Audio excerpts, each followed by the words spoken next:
It is Thursday, October 31st, 2024. Happy Halloween from Montreal. This is episode 7 of Night Talk with yours truly, Gary MacDonald, and yours truly, Eddie Tekalik.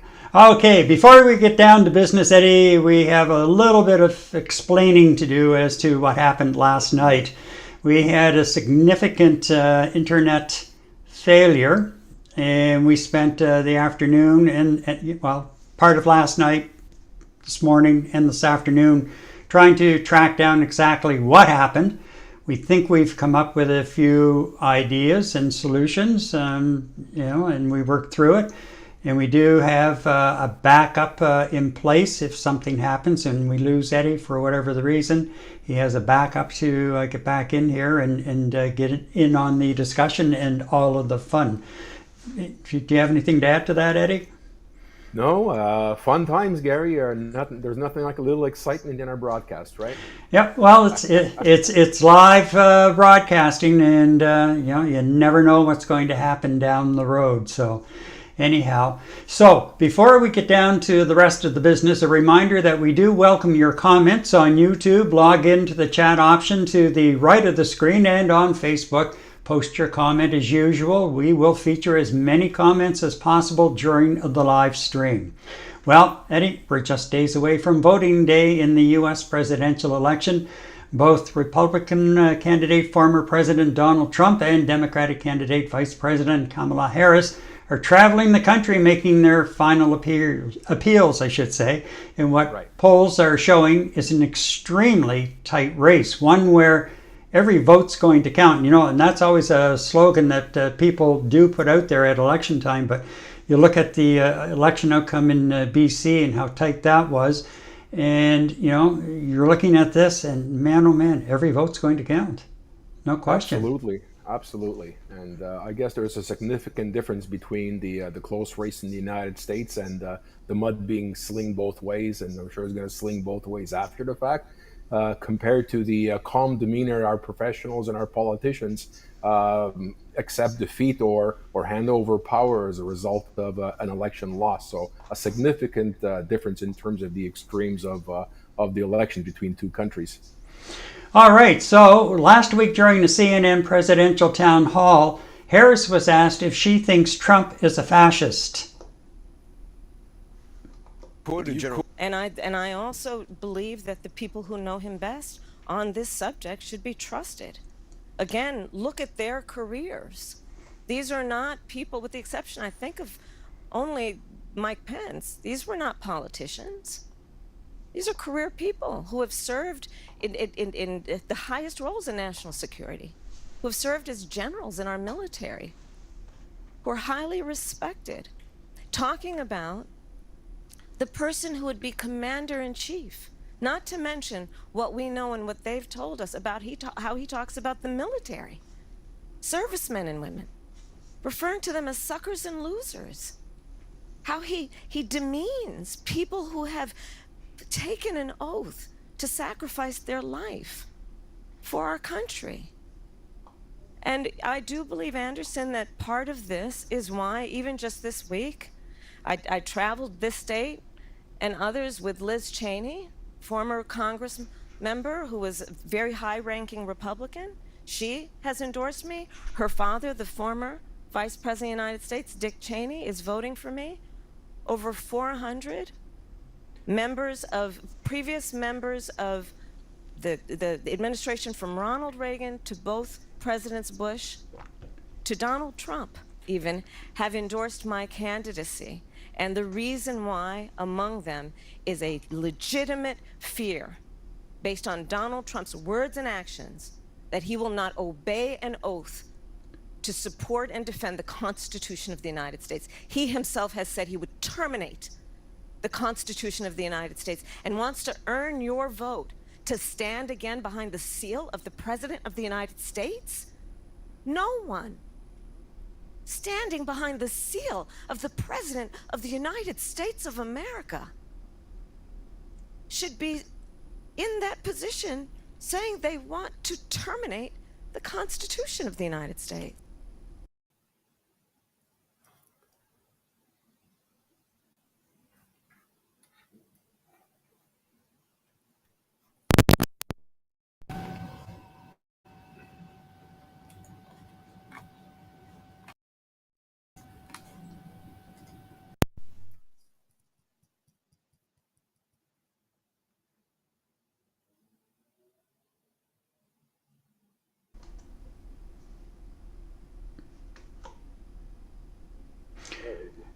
when Trump said that, sorry about that, about a month ago, I was just left shaking my head, in just, I was just in complete bewilderment that he would make a statement like that. And when it's coming across his lips, what's going to happen? Somewhere along the way, he's going to try and pull this off.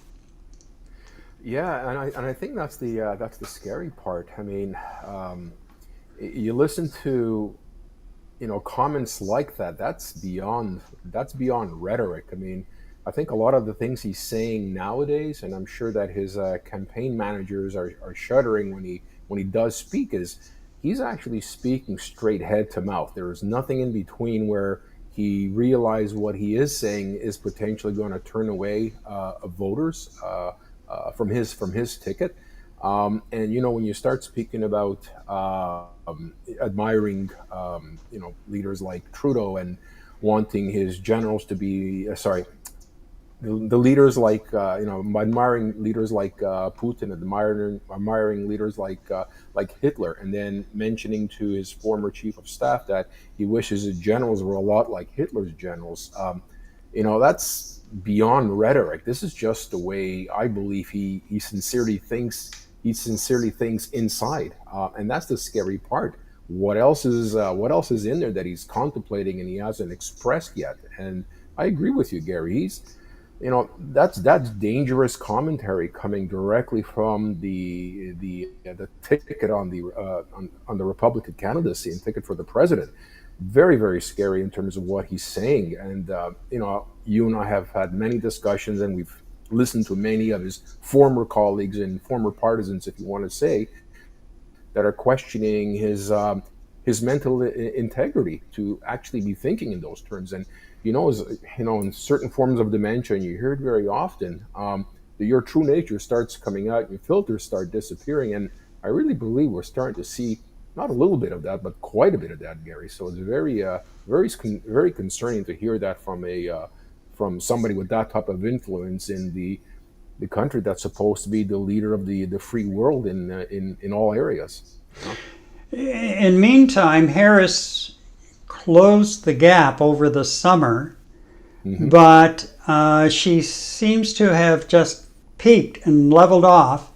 And some polls are showing where she is starting to lose some ground to Trump in certain ethnic communities, albeit it certainly won't be the Puerto Rican community after Sunday, and we'll get into that a little bit later. But with the polls that tight, like the one that I saw over the weekend, I think it was, or Monday at the latest, it showed Harris with 48%. And Trump with 47.2, I believe it was. I mean, that close is to call. Wow. If there ever was an election too close to call, that is it. When you've got numbers like that, for sure. There's no buffer zone. There's no comfort zone within both political parties or even the general population of the United States. There's absolutely nothing. And I think what's really interesting is. Yes, absolutely. Harris was on a tremendous upswing since she was actually deemed as the Democratic ticket. She's just completely leveled up, and as you were saying, she's losing some momentum, some steam in areas that she was going on the upswing. And you kind of think, what is it that she has said or has not said that would convince people that, you know what, I'm not going to vote for candidate Harris, and I think I'm going to give my vote to Mr. Trump. Well, on the other side, what has Mr. Trump said that will convince this individual not to vote for Harris? And we'll get into that later in terms of Trump's campaign. But golly gee, I'm telling you, I just don't understand the thinking of people where she's on the upswing in a particular electorate, and then all of a sudden she's on the downswing in that same electorate. And you mentioned it was more on the ethnic side that she's losing some of the vote. I just don't get that, especially when you don't hear any racial slurs from her or within her campaign or within her group of people that are moving forward with the Republican ticket for her. And on the other hand, all you're getting is ethnic and immigrant slander nonstop. Yet she's losing potential immigrant votes. So I don't know, Gary, if you got your Houdini hat on, but I don't get it. I just don't get it. And even some of the Democratic pundits are starting to suggest that she has weakened and that she's not doing enough with the policy side of it and articulating her policies. On the other side, I kind of shake my head when I hear Vance and Trump say, well, you've had 4 years to do something. The one thing that they're missing or overlooking on purpose is the fact that she was vice president, not president. Yeah. And the role of the Well, vice president has, is very low key, and you don't have a lot to say about, the legislate. You may have some input during discussions, but beyond that, it's the president's ultimate decision. So when they throw that at her, I just think, like, really? Come on, give your heads a shake, people, if you're going to buy into that. Well, exactly. But then you think about, I'll call him Mr. Pence now, or I should be polite and call him former Vice President Pence. Where was he in those 4 years? He pretty much was in the background, probably further than Trump's wife. Yeah. I mean, you never heard from him. You'd never seen him. He rarely made an appearance. He rarely spoke. So, from a vice president perspective, typically you're in the background, doing your functions as a vice president, number one, whatever they may be at the end of the day, and also.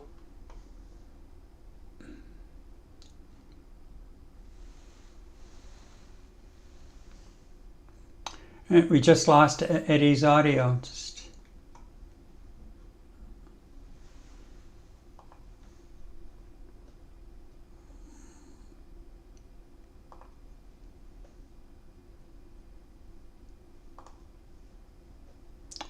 Okay. No, okay. All right. What we'll do is we'll just move on to Trump was in New York on the weekend for a big rally in Madison Square Garden, and he hit on all of his key talking points. And yes, you guessed it, that included specifically immigration. Kamala, you're fired. I'm here today with a message of hope for all Americans. With your vote in this election, I will end inflation. I will stop the invasion of criminals coming into our country, and I will bring back the American dream. We need the American dream to come back home. Our country will be bigger, better, bolder, richer, safer, and stronger than ever before. November 5th, 2024, 9 days from now, will be Liberation Day in America. It's going to be Liberation Day. On day one, I will launch the largest deportation program in American history to get the criminals out. I will rescue every city and town that has been invaded and conquered, and we will put these vicious and bloodthirsty criminals in jail. We're going to kick them the hell out of our country as fast as possible. And I'm hereby calling for the death penalty for any migrant that kills an American citizen or a law enforcement officer.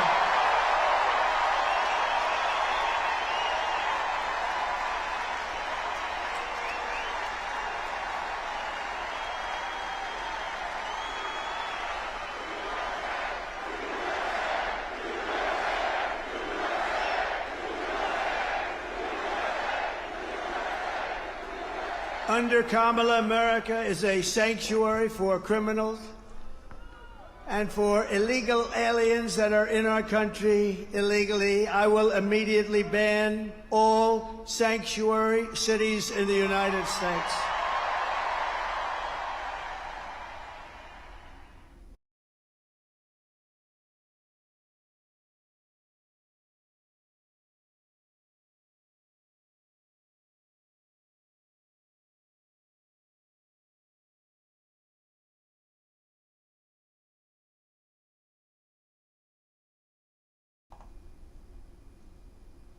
Okay.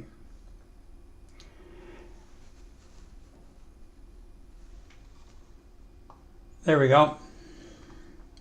Can you We hear me? lost it. Yeah, we lost something in the translation between scenes for whatever the reason. Anyway, um, he's harping on immigration, and it's like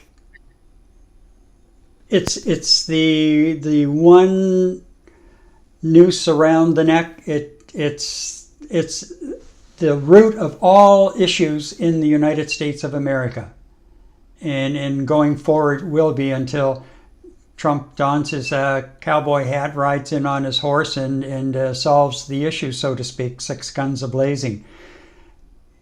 And he's going off on other tangents as well about the tariffs and those sorts of things, Right. without even considering the implications that that's going to have or will have for the global economy, and the immediate implications for the American economy. They think like all of a sudden it's going to rain dollars for them all, from the sky all over the United States of America. That ain't going to happen. Well, that's the message he's conveying, isn't it? Yeah, exactly, Yeah. exactly. And he's got, he has a crowd that's buying into it. And then you go back to the whole thing about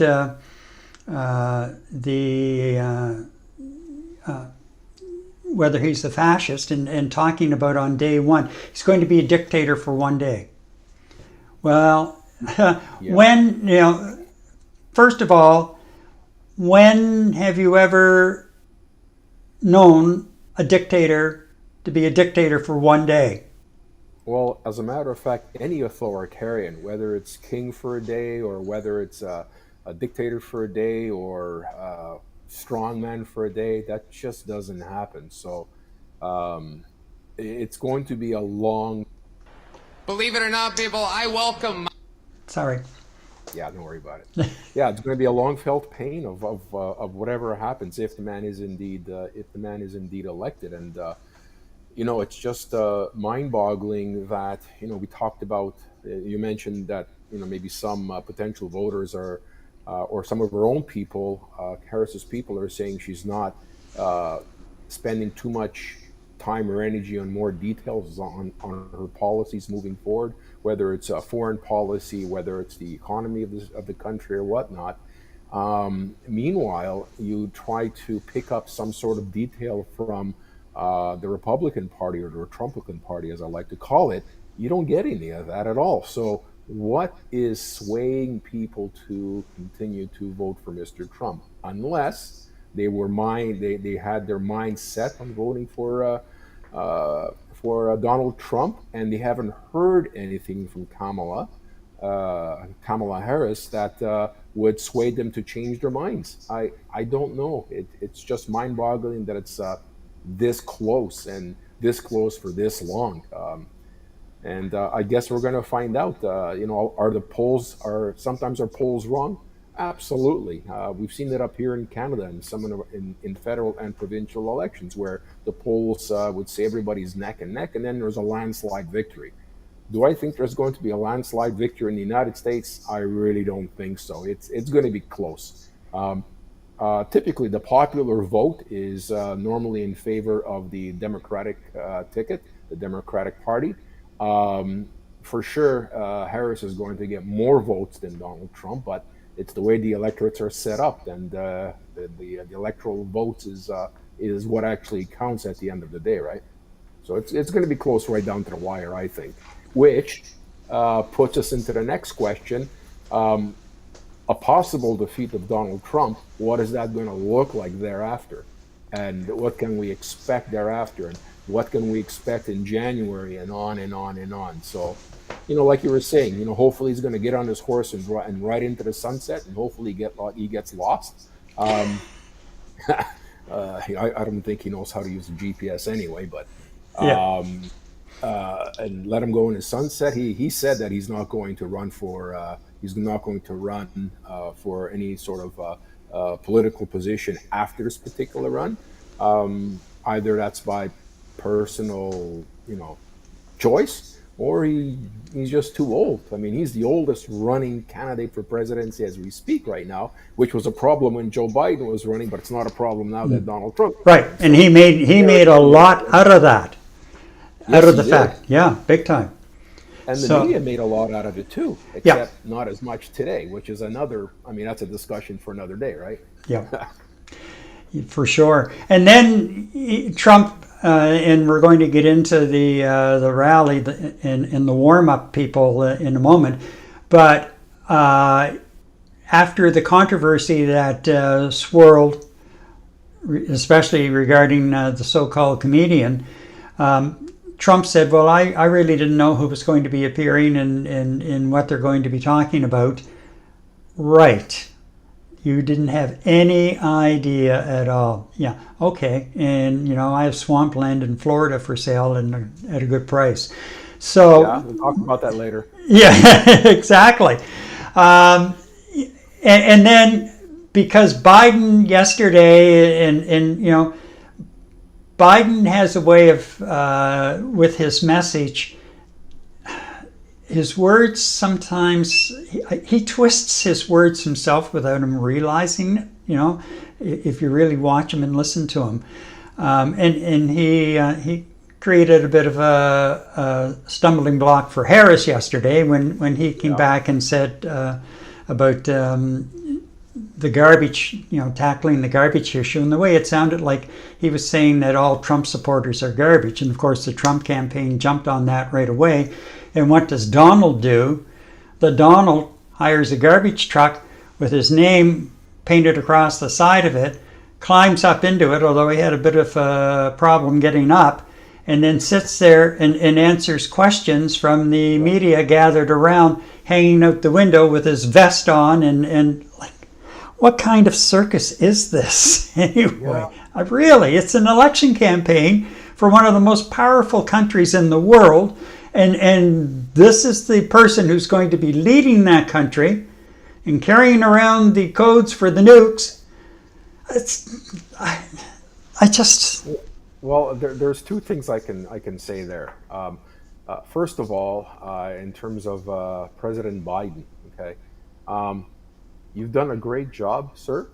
You've done an excellent job, sir, in recovering the economy after the post-Trump era, bringing it to the best economy in the last 6 to 7 years, which is fantastic.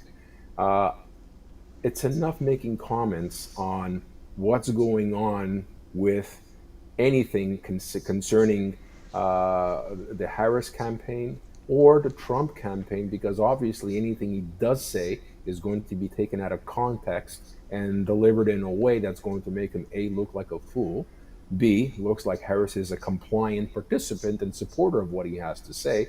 So it makes it a lot more difficult for her to distance herself from his presidency. That's point number one.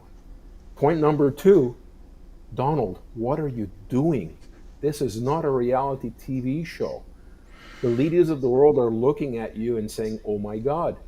The dictators of the world are saying, yeah, we got a right man. Yeah. That's exactly what we want. Yep. I mean, Comrade Vlad is probably up and got his hands up and pointing at the television, sipping on his vodka and saying, oh my God, this is going to be great, better than the first time. And then you have Little Rocket Man and you have the other dictator wannabes on the planet watching this and saying, boy, this is going to be a good deal for us. I really don't know. I know for sure Vlad, Mr. Putin is wringing his fingers over this particular potential presidency, right? So that's all I really have to say about that. And you're right. It's an absolute circus. I'm not going to use a blank show word while we're live here, but it's an absolute circus. You look at one side of the coin, it's an absolute circus at every turn, and I know you're going to speak about that shortly. And then the other side, you're looking at statesmanship, stateswomanship, whatever you want to call it, pure absolute statesmanship, and actually portrays what a leader should act like and what the leader should be doing in terms of representing the country to the rest of the world. So you have two extremes, yet we're still neck and neck. Yeah, go figure.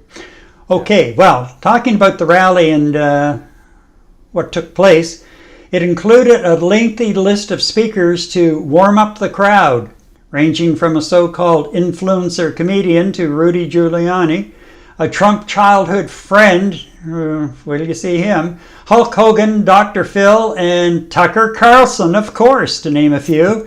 And some of them did leave a cloud of controversy in their wake. Believe it or not, people, I welcome migrants to the United States of America with open arms. And by open arms, I mean like this.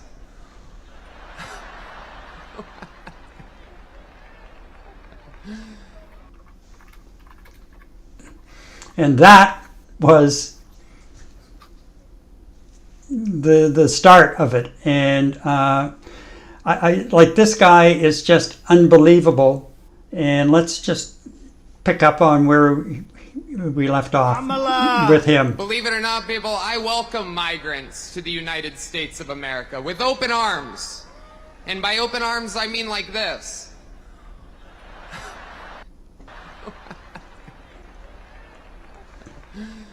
It's wild. And these Latinos, they love making babies too. Just know that. They do. They do. There's no pulling out. They don't do that. They come inside, just like they did to our country. Republicans are the party with a good sense of humor. Hamas is not there for us. Iran is not there for us. They want to kill us. And the Palestinians are taught to kill us at 2 years old. They won't let a Palestinian in Jordan. They won't let a Palestinian in Egypt. And Harris wants to bring them to you. Maybe I'm speaking for the president and I shouldn't, but I think that President Trump loves Jesus followers at his rally.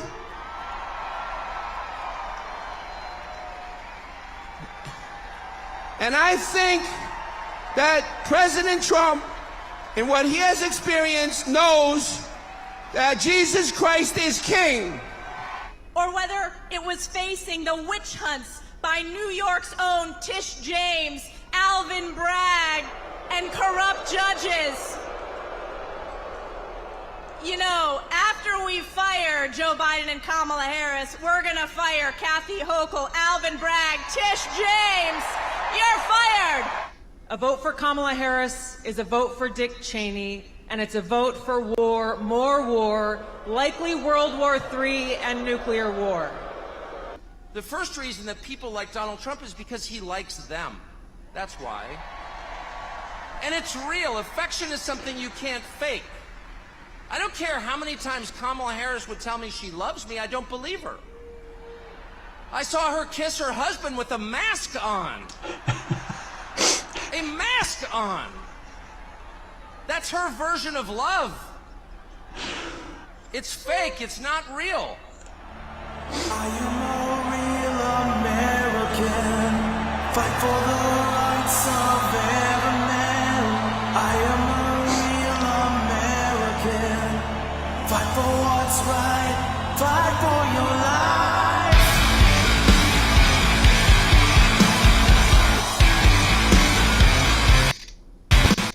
Comes crashing down and it hurts inside. You gotta take a stand. It don't hurt to hide. You know, these days, everyone's a tough guy. Everyone's a tough guy on the keyboard, on the internet. Everyone's a badass. But when you get shot in the face and you come back defiant, ready to fight, that's a badass. That's the guy. That's the guy that can fix the problem we have. That's the guy that's going to keep our enemies in check. That's a guy that's going to fight for each and every one of you. He's done it once. Let's send him back to Washington, D.C. with an overwhelming mandate to fix the nonsense once and for all.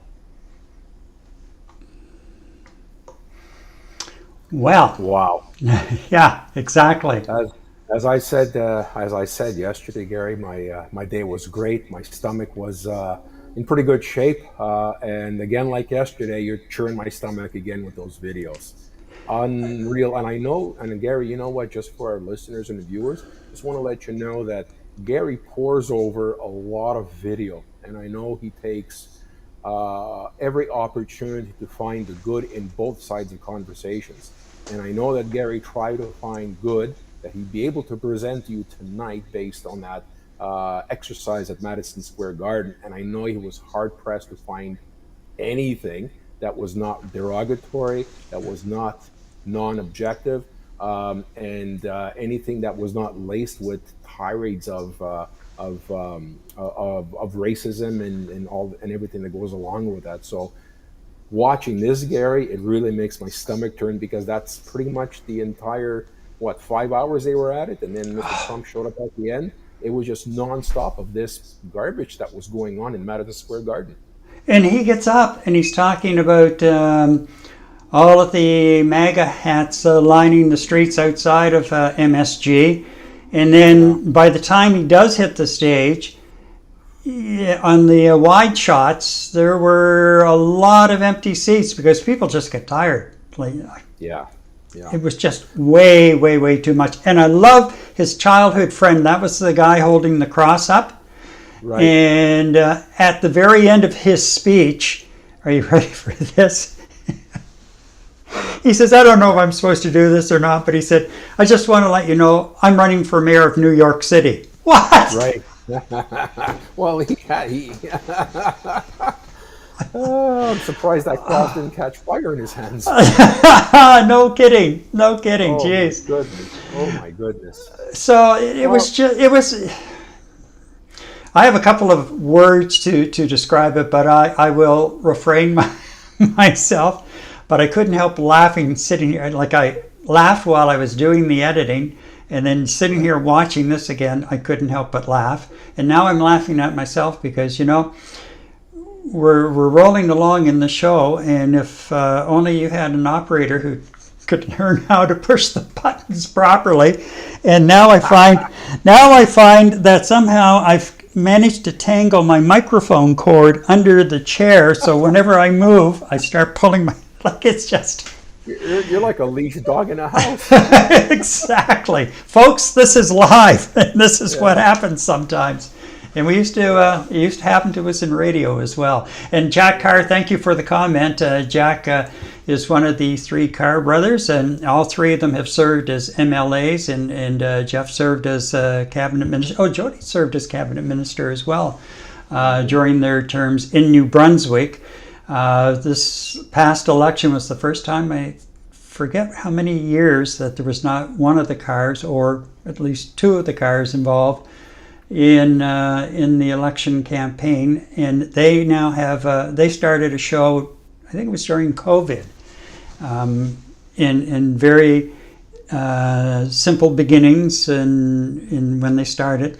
And now they're on a local community TV station in southwestern New Brunswick. And that station's being carried on Roger, Shaw, and Bell now. So they're getting things across the country. Jack and I also spent some time doing some election night coverage for Rogers TV back in 2018. So I really appreciate the comment, Jack. Thanks very much. And just a reminder too, folks, that you can join in the discussion. Log into the YouTube chat on the upper right-hand corner of the screen with your comment, or you can post it to the comment section in Facebook, and we can bring it up and pop into its screen, and we can pop it up on the screen. We want you to be part of the conversation. We don't want to hog the conversation. This is another outlet for you to let your thoughts be known. So by all means, please feel free to join in on the conversation. All right, so with that, the silly season on steroids continues on Parliament Hill. Prime Minister Justin Trudeau continues to face pressure from some members of his caucus to step down as Liberal leader in a bid to reverse the party's tanking, and I do mean tanking, popularity. Some MPs have suggested a secret ballot by caucus members, an idea rejected by Trudeau loyalists and basically Trudeau himself. So where does that leave the Liberals now, Eddie? Well, I think there was a total of 20 some odd backbenchers that essentially expressed their desire for Mr. Trudeau to step down. And I think what he mentioned to them was that he listened to them intently, he took their comments at heart, and he's going to think about it seriously, right? And what was it? Not 24 hours later, he came out and said, "No, I don't think so. I'm gonna stay on board."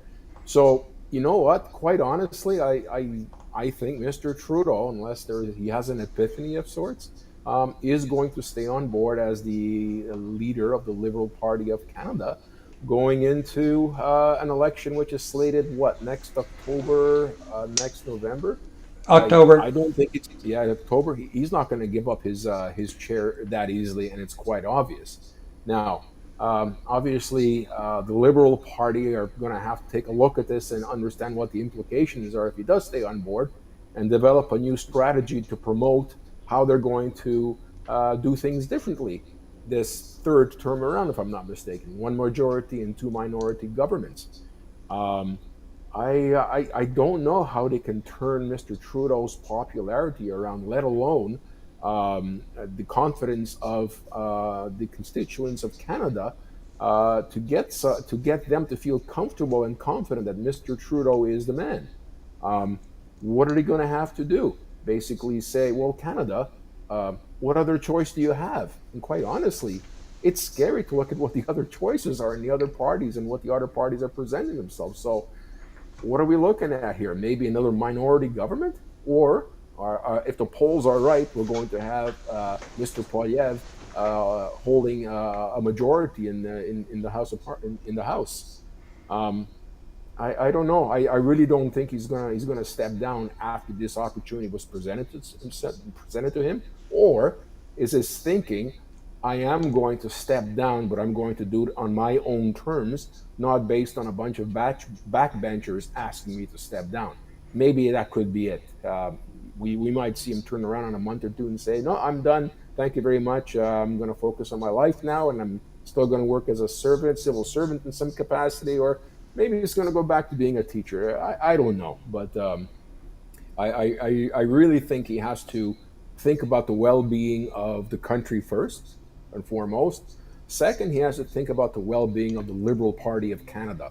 What you don't want happening is when Mr. Mulroney stepped down, and last minute step down, I think it was, and I think when the Liberal Party won the majority in that election, the Conservative Party of Canada weren't even considered an official party anymore. I think they had 2 or 3 seats. That's it, in the entire country. We don't want that happening to the Liberal Party, because then you don't have a voice of reason, if you want to call it, and you don't have a voice of middle ground thinking, a little bit left of center, a little bit of right of center, representing a broad sense of views across the country. I think the Liberal Party does that the most. They stay right in the middle. I don't know, Gary. It's a little scary up here as well. I certainly hope Mr. Trudeau steps down, because the alternatives are not that. They don't seem to be that appealing to myself, at least, and some of the people I've spoken to.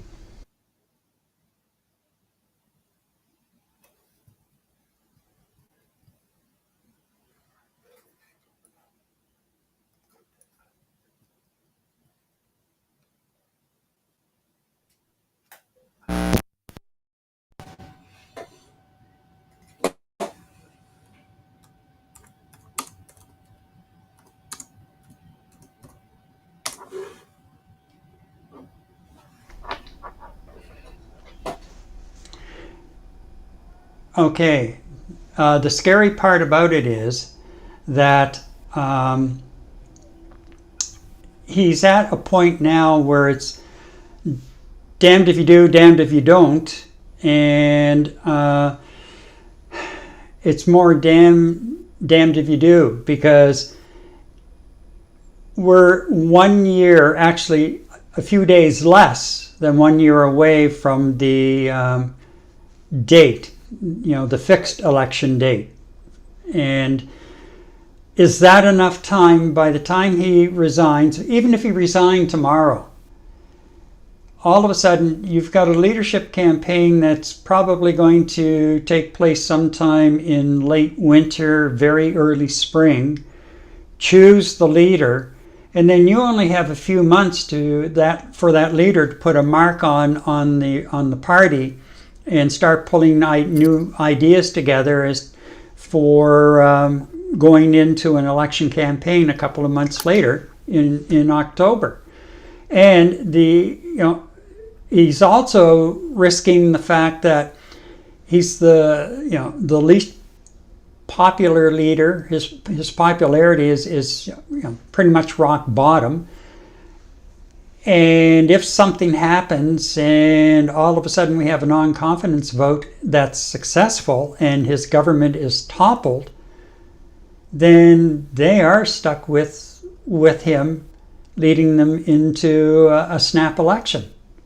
Unless the opposition can pull it together and convince the Governor General that they have the support of the House to form a government and form a coalition type of government. There's not a lot of time on the schedule either way, and the longer that this has been put off, the more the party's going to hurt either way. Whether he goes today, he goes tomorrow, he goes next month, or there's a non-confidence vote and bang, we're into a snap election, or at the very least, he's sitting suddenly on the opposition side, and then they're still trying to pull together a campaign, a leadership campaign. And on top of that, does he resign at that point, or does he get stubborn, get his back up in the air and stay where he is?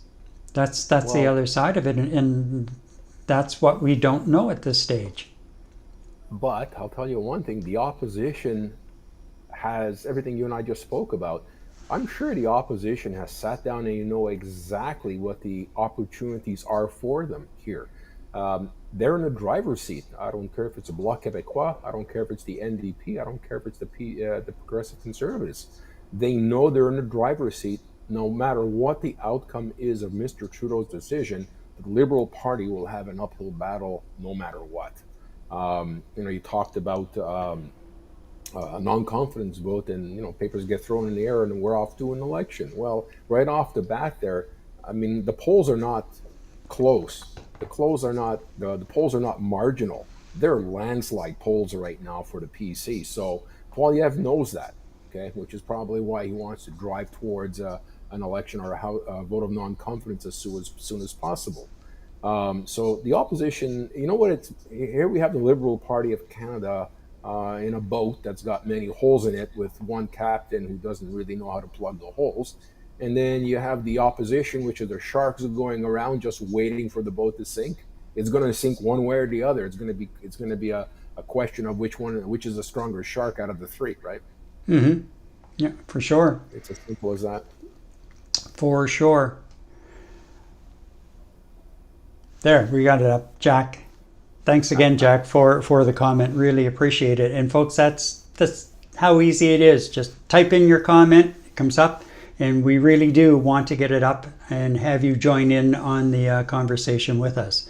Well, while the MPs, Liberal MPs, kind of scratch their heads and try to make it like it's business as usual, Bloc leader Yves-François Blanchet says the Trudeau government is now living on borrowed time after he failed to get 2 bills passed by an October 28th deadline. He says he will now work to defeat the government on any non-confidence motion, something that won't happen anytime soon. Why? Well, Parliament seems to be bogged down at the moment by a procedural filibuster over the government refusing to provide documents related to foreign interference. Really, there's not a whole lot of business other than question period and some committee meetings being done in the House. And I understand the filibustering and the politicking, but there's a time and a place. And you know what, Pierre, back off. You have a wide lead in popularity in the polls at the moment. The Liberals are coming out with some kind of an ad campaign to try and counter you, finally, which is something that some of these dissident MPs, Liberal MPs, have been hollering about forever. And you know, they just the Liberals just hired a new campaign manager, but you know,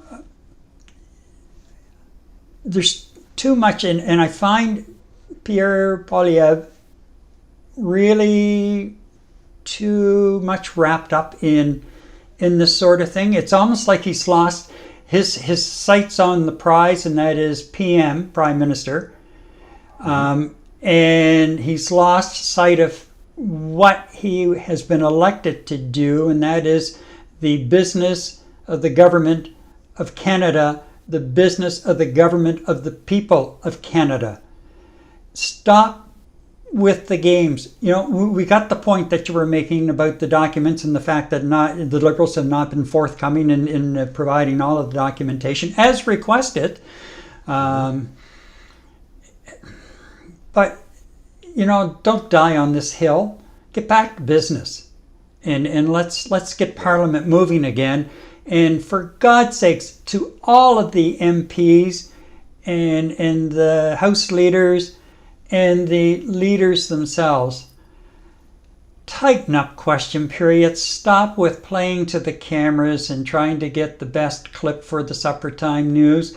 That grows really old, and there's a whole 2 generations coming behind who that really means nothing to them. As a matter of fact, to the greatest majority of them, you look like fools. You know, they're laughing at you. Is that how you want to be thought of as a representative of all the people? Sure, maybe some of us in the boomer generation, we still get a kick out of it, but not like we used to. Like I've really grown tired of QP in the comedy show. Yeah. So, you know, to the MPs, to the government House leaders, to the leaders themselves, just stop the foolishness and get back to business and do what we're paying you to do and what we've elected you to do. Period. Full stop. Hear, hear. Okay, I'll settle down now. I will behave. You're not going to get up and tear your shirt off yourself, are you now? No, I'm not Hulk Hogan. Okay. Yeah, you'll probably be successful. He wasn't too good at it. So, you know, how long silly season could go on until the House prorogues in around Christmas for the Christmas break. Thank you, Andre. Really appreciate that comment. So, yeah, I can't watch it. I find it harder to watch QP every day. Like it just goes beyond. However, and I'm playing with something right now. I told you, like I'm dangerous with the buttons tonight for some reason. Bear with me.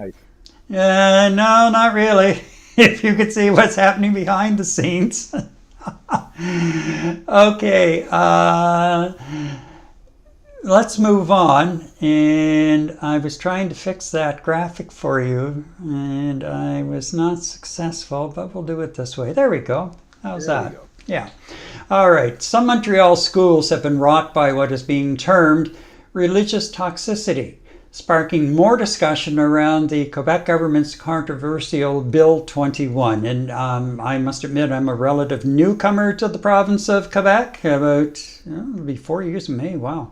But anyway, so I was not here with boots on the ground, so to speak, to get a full feel for Bill 21 and all of the debate, just what I gleaned from, you know, the various national newscasts. So, Eddie, you've been here, you've gone through it, you've heard other people who've been in the center of the discussions on this. So I'll let you lead off on this and help us kind of fill in what the hell is going on here. Yeah. Well, you know what? I'll before we get into the meat and potatoes of what's going on with Bedford Elementary School in Côte-des-Neiges, which is the subject of the discussion here, Bill 21, just very quickly, it's Quebec secularism laws in the entire province. At a very high level, it prevents civil servants from wearing any sort of religious insignia, like crosses on chains, hijabs, kippas, and turbans, and that type of thing, with people that serve the public and are in positions of influence.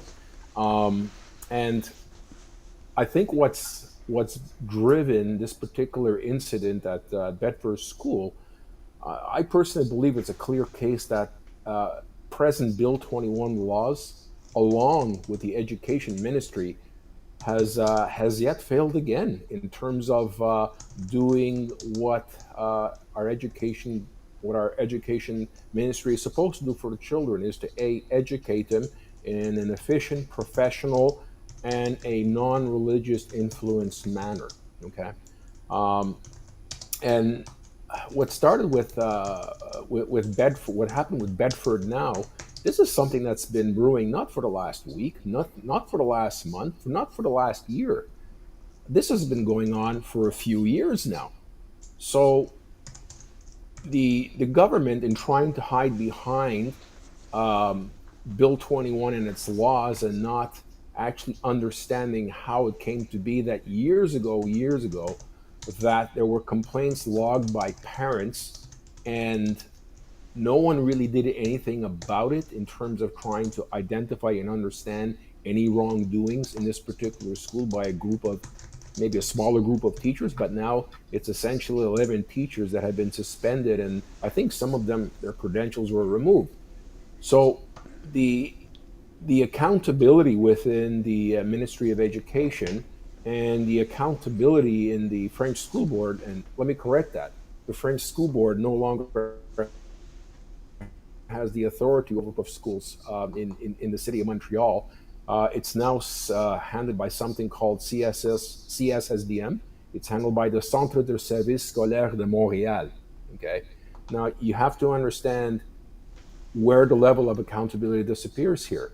School boards in general are elected officials. Okay, so they have to do a good job in order to hold on to their portfolios in following terms. So there's accountability from top to bottom.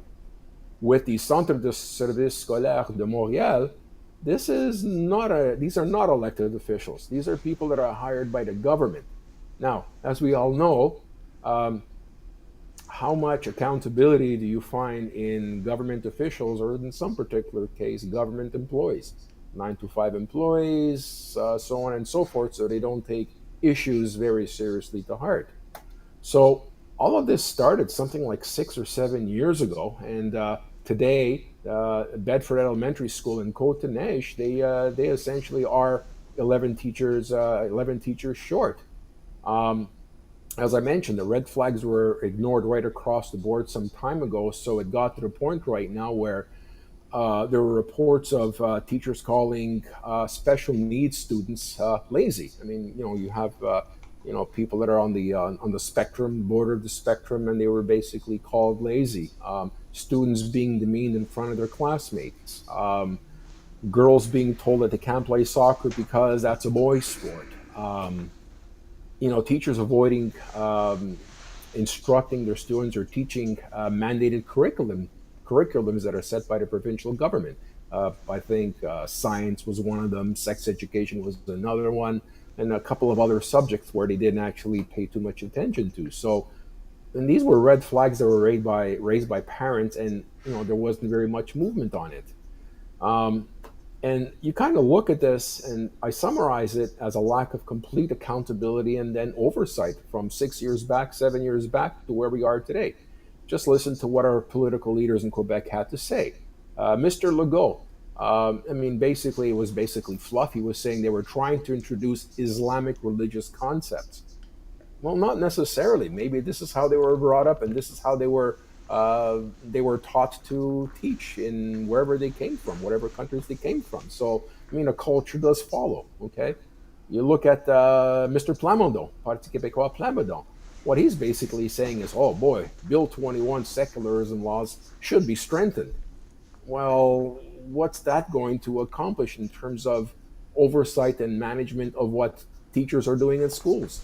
Not just today, not just for a day, but for an entire year. Um, the Liberal Party of Canada, I forget who the deputy, the leader is there now.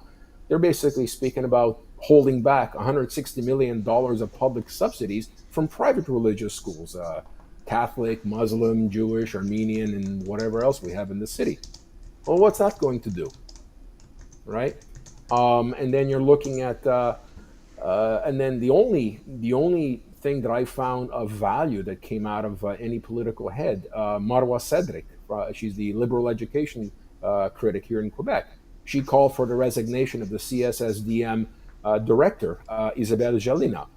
Well, I just mentioned 4 or 5 different people that have direct mandates and responsibilities for vast departments, vast groups, and political portfolios. She was the only one that actually pushed to have some action besides rhetoric in terms of we should be doing that. We're going to withhold this. We're going to threaten you.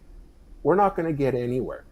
And you know what, Gary, Montreal is such a huge, diverse city, which makes us extremely strong. We have the French mixing extremely well with the English. Yeah, English, 85 to 90% population bilingual. We have all these wonderful people from abroad living in our city, which makes it so robust and so diverse. And here we have schools being populated by the children of a diverse world community going to schools, right? And then on top of that, further making the situation more complex is the challenges the province of Quebec is having in terms of getting young people to go into education as a career prospect for them, right? There's a lot less people applying to become teachers in this province for a variety of reasons. We also have the situation where we just don't have enough teachers to go around nowadays. Our education minister said last year, I think you and I were chuckling over a couple of cup of coffees over this one, where he said, ladies and gentlemen, citizens of Quebec, you don't have to worry. We know we don't have enough teachers. We're working very hard on recruiting them, but you know what? We will at least have an adult in the class. Excuse me? We're at least going to have an adult in the class. So, you know what? How do we know that none of these 11 weren't just an adult in the class? Number one. Number two, if they were professionals, yes, they might have been professionals in their field at some point with an engineering degree or who knows what, right? They may not have necessarily been certified teachers, but the minister a year ago said, well, we're going to have people with accreditation as best we can. So what do we have in our public schools teaching our children? How is that managed? How can an arm of the Administrative Education, the CSSDM, not take full accountability of what goes on in the schools every minute of the day? School boards, that was their job, all right? They're continuously trying to get up the English school boards in Montreal, which is why the elections are so important for our school board administrators, because they make sure our children are properly educated and they're in a very safe environment. So obviously, Bill 21 is not actually doing what the government thought it would do. The outcome is this particular Bedford school, and I think there's another 3 or 4 schools that are being monitored by the government now. We have another 3 or 4 schools that might be going through the exact same thing. How long did the CSSDM ignore the red flags from all of these institutions? And why hasn't the government done anything about it? And I think our education minister is now, coming on board, getting in front of a camera, and what politician doesn't like a good camera, right? Yeah. Coming out and saying, we need to get to the bottom of this. I need to find out what's going to be happening. I need to find out who's responsible. Buddy, the buck stops here. You've been in charge for how many years, and you haven't thought about asking these questions before? It just blows my mind, Gary. So, I think I'm going to have to get a drink right now. I'm going to tear off my shirt because this is just absolutely ridiculous. It is just so unfair to children. And it's just so ridiculous that we have zero accountability from anybody that has anything to do with our education processes here in this wonderful province of ours. The job could be done so much better, but they refuse to do it, or they refuse to find solutions to make sure that our kids are being taught well, properly, and they're in a safe environment.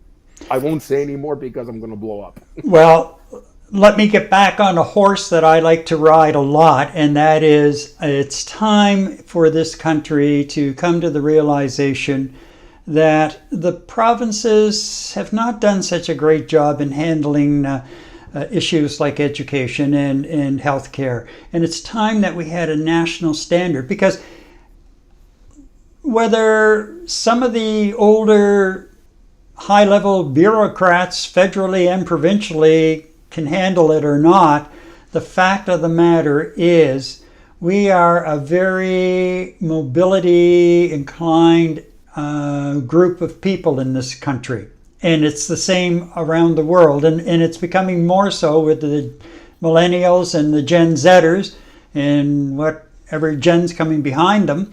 The mobility factor is phenomenal, and not many are having children, but those who do decide to have a family, if they're moving around, they want to be able to provide a certain level of education to those children. And there's only one way you're going to do it, and that is for the federal government to step in. And you'll get the howling, oh, that's not a federal responsibility. Well, you know what? It is, because we have people moving back and forth for jobs and family changes and what have you in this country every day. Every day people are moving in this country, and families are moving in this country. And they expect to find a reasonable level of health care. They expect to find a reasonable level of public education. And it's not happening. And I think Ottawa is remiss in making the provinces accountable for the money that they ship to them for education and health care. And there's only one way to fix it. Somebody has to step in at the federal level and take the bull by the horns and say, it's ours. And this is what the expected levels will be. And the penalties are, you're going to have to figure out what you're going to do with the cut in funding if you don't meet a certain level.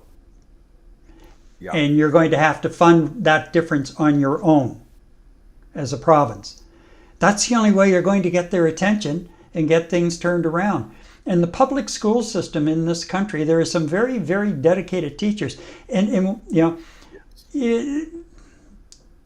personally, you couldn't pay me enough to be a teacher. Because I've gone into classrooms and, given brief talks about radio and things like that. And, all of these, it may be starting to ease now because people are much smarter, but a few years ago when I was going into the classrooms, they were all juiced up on sugar drinks and whatever else, they brought for recess and what have you. Wow, there's no way. Yeah. So, but when I hear about teachers spending their own money on things for the classroom, that's wrong. That is so very, very wrong. And the education ministers involved, the government members involved, the MLA opposition members, MP opposition members, the MNA opposition members should be ashamed of themselves for not holding the government accountable. Now, these health boards and school boards and everything that you have look great on the surface because they're elected, most of them, except in New Brunswick. Former Premier Higgs pulled the rug out from under them and put in appointed people in the last 2 years or so. But the thing of it is, why do you need another level of bureaucracy with a CEO of this healthcare system and a CEO of that healthcare system, and then everything else that goes behind it? You have a Department of Health filled with professional civil servants, public servants, who have certain levels of expertise in those departments. Let the damn departments run them and make the minister totally accountable for what's happening in that department. And that's even if it becomes like a national standard. It's up to the minister and his department to meet the minimum national standard. And if you exceed the national standard, bonus, because we're going to have much better educated kids to go out and compete in the field on a global basis. I'll get off my horse now. But I'll tell you one thing. Just let me. Something just came to mind. Just hold your thought for a second. I'll get this in, and then I'll shut up. However, given what I've seen of the CAQ, Premier Legault, and his cabinet, there's no way I would trust putting the full responsibility of running the education department and making all of the decisions right down to the ground level at the school level with that department at this particular point in time. Okay, I'll stop. I'm sorry I interrupted, but that was one thing. No, not at all. I think that's a great point. You know what? I mean, absolutely. In terms of teachers, I know a lot of teachers that are in the teaching profession. I've known a few individuals that thought about going to the teaching profession, but essentially are saying, you know what? Do I really need this? Because like my late dad. I mean, he was basically saying, well, teachers have it easy. They go to school in the morning, then they kids are home by 3:00. So you know what? Their day's over.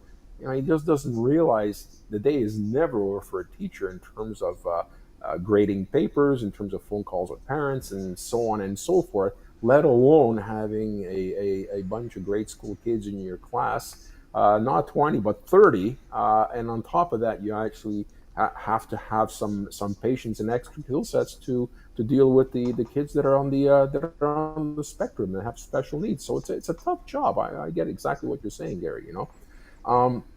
And by the same token, these 11 individuals, rightly or wrongly, have been suspended, and there's further investigations and further questions are going to be asked in terms of what exactly went on, which is fine. Thank you, Minister.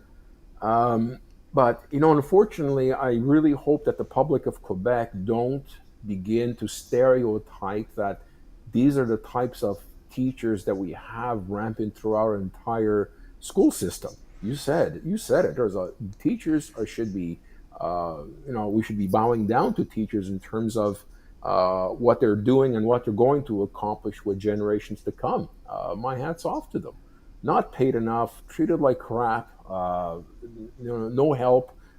Teachers spending their own money to make sure their students actually thrive. Hats off to them. Bless their hearts. I hope that they don't generalize the way they don't generalize the way teachers are throughout the entire province because of 11 potential bad apples. Okay, and the other component too is, we have a very diverse society here. There's a lot of teachers from overseas that are doing a phenomenal job here, regardless of what country, what color their skin is, what religion they are. They're doing a phenomenal job. So I really hope that there isn't an increase of secular violence or secular bad mouthing on the social networks.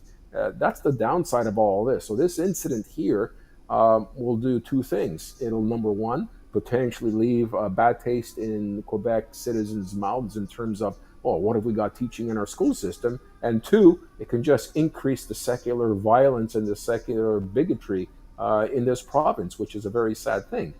The other point I wanted to make, just before you said you're not going to speak anymore, and I think you made a very valid point, the funding that's being transferred from the federal government to the provinces, right? That's earmarked for education. Well, at the end of the day, do we know where that money is actually going into education? And if so, how much of it? Should be all of it, right? That's a lot of money that's going in there, and I certainly hope it's not going into fixing our Olympic roof for a stadium that's never going to be used. Yeah. So, exactly. I mean, you just don't know where this money's ending up. A federal accountability in terms of a program that holds provinces accountable for success It holds them accountable for key metrics that if they do and reach a certain threshold, you're going to get this much more. Like you were saying, the province gets better funding for education, so on and so forth. But I think we're a long way from there. I mean, we can't even properly manage our schools in the city, let alone the province, let alone the country. But I love your thinking on this, both on the education, on both education for the country and on health in the country, right? It's enough with all these masters and then submasters and then taskmasters getting down to the frontline people. There's just too many people above driving the horses, and the horses are killing themselves with trying to do a great job and just getting no support from above. So yeah, that's it on that. I just really hope this does not get ugly for the great people that are in teachers in this province. And there's one other thing I'll add to it, and I know that I'm probably going to ruffle some feathers, but oh well. Keep religion out of schools. Yeah. Let's stick to the reading, writing, arithmetic, computer, technology. But that's not the place. Not the place nor the time. Keep it out of the schools. Period. End of story. Yeah. Simple as that. Yeah. I mean, I think the great thing that they did here is they got rid of religious school boards. That was the smartest thing they could have done, because we just have so many people from around the world coming into this province or into other provinces in the country. Got rid of the religious school boards. Once they did that, you can actually get people to respect each other on cultural grounds as opposed to religious grounds, right? Which is up in the air of, there's 3,000, 4,000 religions on the planet, and they're all right. How do you teach something like that? So keep it out of the classes. Absolutely. And then, our students can appreciate each other's cultural diversity from and I think in general they've done a great job of that. Now they have to make sure that that the teachers are actually not promoting any sort of religious teachings or if they're indeed teaching curriculums in their fashion that they're used to in their country, what are the metrics measuring a teacher's performance in the classrooms? I mean, that's another question we should be asking as well, right? Mm-hmm. Yep. But it's we could talk about this for hours, Gary. But myself, I'm just worried about our children moving forward.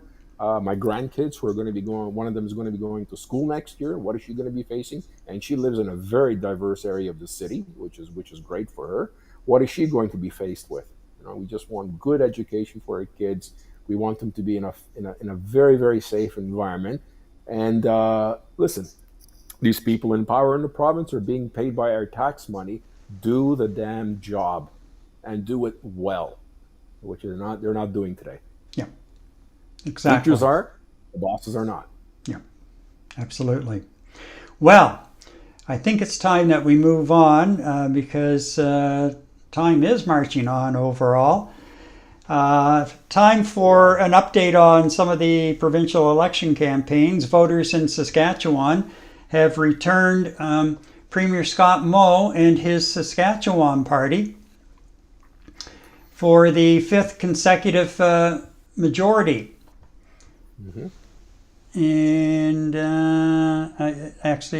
here I am. I am the master button pusher tonight. Not. I haven't put us off the air, but it's been dicey at times as far as what's happened. This was a much closer election than what we have seen in quite some time in this province. Just over roughly half of the voters voted for the Saskatchewan party, and there's another half of the voters that voted for someone else. And I would say this, that I've heard the message that was delivered here this evening. And the Saskatchewan party will be a government that works for all of the people of Saskatchewan. And now some may allude to tonight's results as means that we are divided in this province, and I would disagree with that. Because I know, regardless of who you voted for in this election, you did so because you wanted what was best for the province that we know, love, and live in. And in this, I would say, each of us is united. And I thank those that supported or voted for another party this election for the message that was delivered tonight. I've heard that message, and our team has heard that message. And we must do better, and we most certainly will. When you look at the results tonight, there are many people who voted for the Saskatchewan Party in the past, but chose not to in this election. We have lost your support, whether it be due to management of healthcare or education or the cost of living pressures that we're all feeling in this province and across this nation. All of us in government, and it starts with myself, we're going to take a little bit of time, we're going to reflect on the message that was sent here this evening, to reflect on just what exactly that means. And you have my word that we are going to do that. Well, sorry about that. I have an itchy trigger finger when it comes to pushing buttons. That was Premier-elect Scott Moe of the Saskatchewan Party, winning the party's 5th consecutive majority government. Now there are recounts underway, but at last count, the Sask Party was projected to win 32 seats, one more than the 31 required for a majority. Moe says he hears the message voters have sent with his reduced majority. As you heard, he really did receive a message. The NDP on election night was projected to win at least 22 seats, and that is a significant gain for leader Carla Beck and her crew. Now, also, in BC, finally, we do have final results from there. The election decided following recounts in 2 close seats and counting of mail-in ballots. The New Democrats, led by David Eby, have been returned to power by a very slim margin. The big story, of course, being the surge of the BC Conservative Party, led by John Rustad, a party that was virtually non-existent going into this election campaign. In Nova Scotia, Conservative leader Tim Houston is sending Blue Nosers to the polls November 26th, calling a snap election this past weekend, 8 months before that province's fixed election date of July 15th, 2025. Houston says he decided to go early because his party is ready to make significant investments to improve affordability and the housing crisis, and he feels it's only right Nova Scotians have their say. Wow, how about that for a politician, actually giving people their say on major decisions. And in New Brunswick, the province's first woman premier, Susan Holt, will be sworn in along with all MLAs on Saturday in Fredericton. Holt will also unveil her cabinet Saturday afternoon. And that is a wrap on this week, Eddie. Any final thoughts? Yes, it is. No. The only thing I want to comment on is what I mentioned on the outset of our broadcast tonight. Is you looked at the Premier of Saskatchewan, elect President, Premier of Saskatchewan, eloquent, professional, acceptance of what his constituents were saying. Let's move forward and work together. I really hope we're going to see this next week, but I doubt it. Yeah. Oh, yeah. Look at this is the way I expect, and the way the world expects leaders to behave and act. So I just wanted to circle back to what I said at the beginning of our broadcast. And something I should note too about the Saskatchewan election results. Apparently, Saskatchewan is a big, wide open province. Apparently, in this particular vote, there was a real division between the urban areas and the rural areas as far as the way the vote counts went. So, and the Sask Party's base is in the rural areas. So that was kind of an interesting thing to see how that has polarized. And that seems to be somewhat of a trend in a lot of the elections now, as far as the polarization of support and which party is doing what kind of thing. So anyway, all right, well, thanks to those watching our live stream tonight. The show will also be available on the Night Talk YouTube channel by early tomorrow morning, and it is available through YouTube podcasts as well. You can also now touch base with us at contact@nighttalk.ca. And that'll be up on the closing credits as well, if you want to make note of it. So, from Montreal, happy Halloween, Have a safe night tonight if you're out trick-or-treating or just tricking or treating, whatever it is that you do. Have fun with it, and we will return in 7 days. Good night from Montreal.